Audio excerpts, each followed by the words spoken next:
Hey, this is Mitchell from SoundBridge. Before we begin the tutorial, please take a moment to subscribe, like, and click the notification bell so you are notified every time we release a new video tutorial. Doing so really helps us out with the YouTube algorithm, and we appreciate the support. With that said, let's continue with the video recap of our latest blog tutorial, where I will show you how to create a melodic house theme from one sound. Melodic house could be characterized as a subgenre of house music with trance influence, defined by a hypnotic, atmospheric sound with arpeggiated, mostly minor melodies, and tempo between 120 and 125 beats per minute.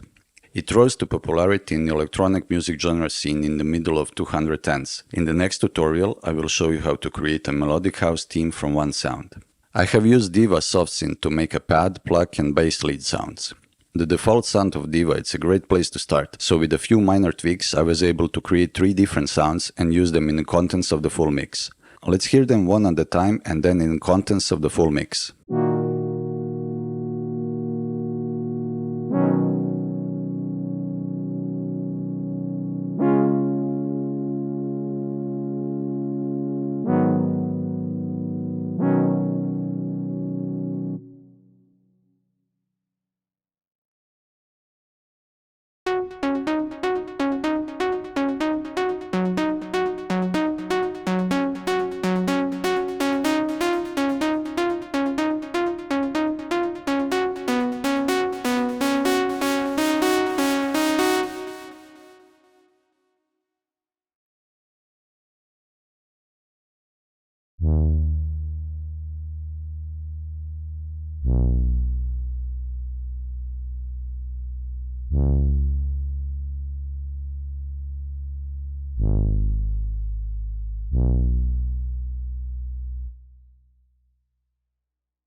I hope you will find this technique interesting, and for a full blog article, please visit our website at soundbridge.io.